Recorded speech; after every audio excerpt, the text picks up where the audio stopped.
Just excited, honestly, to keep our season alive and keep going. Kind of a seeding that we had anticipated. It'll be a good series. I mean, I think Texas State is tough. I know in some people's eyes they were one of the last ones in, but they're really not that team.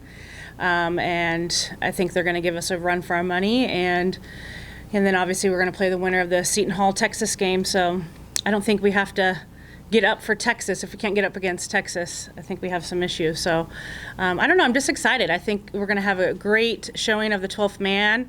I think it's going to be a full stadium. It's going to be electric, and we're going to have some good softball this weekend.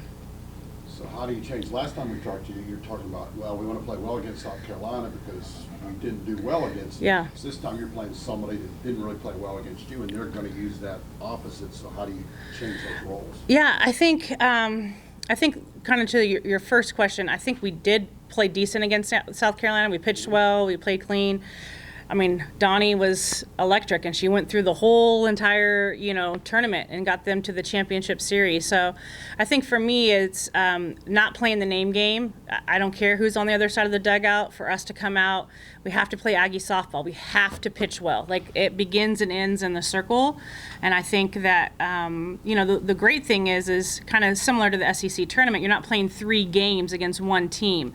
So I can throw everything in the kitchen sink at one team and still be ready to go for that next game. So I think the biggest thing is just making sure our heads are in a good place and that we come out ready to compete.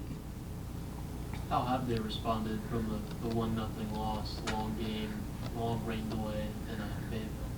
They're itching to play again, which is good. Yeah. So we gave them a couple of days off, because we had, a couple of days, and then we've been practicing here pretty hard.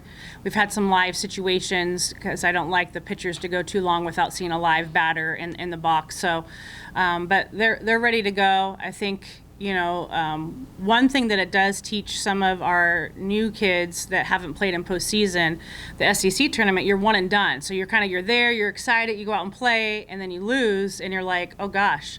Like, this is a good wake-up call of this is what season is like. Like, basically, you lose 2 games this weekend, or 2 games really moving forward, your season is done. So it's a good wake-up call, I feel like, of like, all right, we got to get our stuff together, because if we lose, we're in trouble of, not playing softball anymore this year.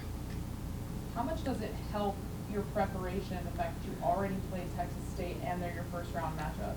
Yeah, I think it helps. We both have a lot of information on each other because we played each other in the fall as well. I think it's, they're going to be very comfortable. I do anticipate us getting Mullins, and we haven't faced Mullins. And watching film from last year as well, Mullins didn't pitch against us at all. So I think that'll be something new. So watching a lot of her film and getting our plan, tidied up. I do think, and this is the great thing, this is why you play in the SEC, because it prepares you for postseason. There is nothing that they're going to throw at us this weekend that we haven't seen, we haven't dealt, the caliber. I mean, if anybody is wondering why you go and play in these hard conferences, this is why. Because really you want to be dancing in May, right? And the only place where you're going to get the most preparation for is going to be in the SEC.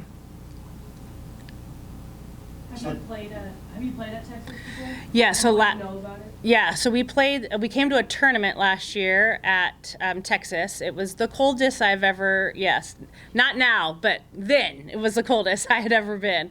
But yeah, no, we played Texas and Texas State. We lost. Mullins beat us, I think it was 1-0.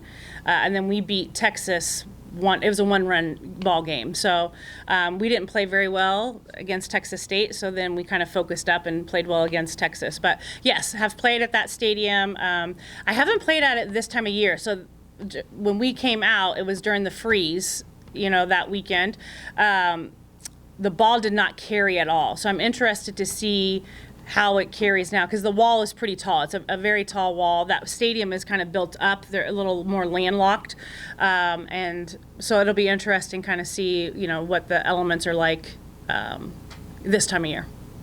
So when Morgan decided, did she contact you at all, or did you contact her when she decided to go to Texas? And how'd that go? Yeah, we brought her out here for a visit, and she has a brother that lives in Austin, and from a flight standpoint, she felt like that was a better fit. She had family. She's a homebody, so her parents had moved from Missouri to Phoenix. Well, not really Phoenix, but Chandler area when she came to ASU. And then when obviously we left, or when I left, we wanted her to come with us, but her parents weren't going to move again, and so she wanted to be close to her family. So there was a piece there. Her brother lives in Austin.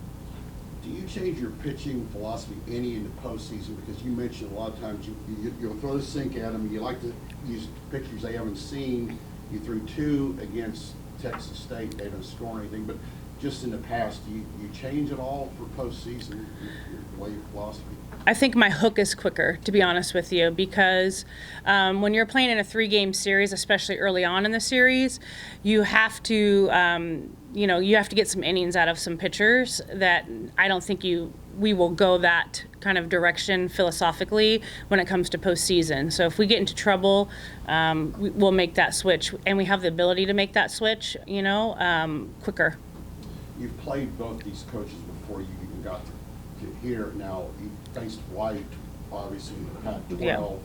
Yeah. A coaching buddy, your coaching friend, and what's kind of the tradition of his team? What's the MO of his teams, do you feel? Yeah, I mean, I feel like his teams play the game hard, honestly. I think that, I think this team is a little bit different than his University of Oregon teams. He had a few slappers. He had a really good bunter at one point in time at Oregon. He has a lot of kids that can short game, so they'll bunt quite a bit here. They have, I think, 5, if I'm remembering correctly, or 6 kids that will bunt pretty regularly. So, he has some speed. He has a good mixture of some speed and power. They're young, very similar to us, in that regard. But I think his teams just, he's super competitive, and so I think his teams reflect that.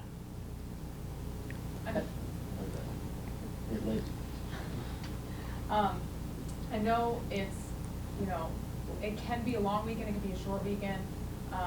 Ultimately, what do you feel needs to happen or for you guys to come out of Austin as Supers? Honestly, I think we need to pitch well. I think we need to pitch well, and we need to get some key hits in some key situations. I think we're going to have opportunities. I don't think that their pitching is going to overpower us. Mac has obviously done a tremendous job, but she's not a strikeout pitcher. She's a pitch-to-contact kid, which I know that, and she's very good at it. And I think if you look at Czech and even Gutierrez, same thing.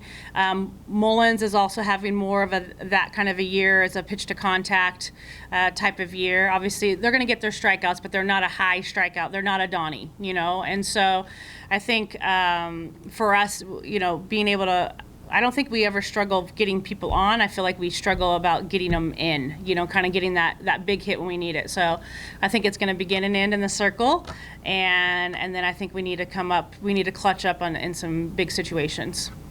How do you talk to your girls about sort of channeling the postseason implications, or just as you play out through the game, a key situation comes up, and I guess to be confident in those situations, not a level of trepidation of like, I can't mess up here, I can't let this opportunity. Yeah, we really approach each game very similarly, and I think because I want them to feel that, like, whether or not you execute a game, a 1-0 pitch now versus earlier in the season, it's really the same thing. And hopefully you've put in the preparation, because you get really nervous when you haven't put in the preparation. And so that's our biggest thing, and that's why I love practice, because I think practice is when you get those stressful prep reps that come out in games. And so, for us, it's really... It's not anything different. You got to go out there and execute the ball game, and you're capable of it. We have shown that we are capable, and we have played some really, really good games. And now it's time for us to grow up and put it all together and go compete. Go compete our tails off. Leave it all on the field. There's nothing left. Is Keely going to be ready to go? I don't think so. I know. That was a little surprising, yeah. So. Do you know who you're starting against Texas State? Not going to tell you. Perfect. Yep. You know though? Yeah, I always know. I never tell. No. A pitcher, yep. It might be right-handed, might be left-handed. Never know, yeah. So, yeah.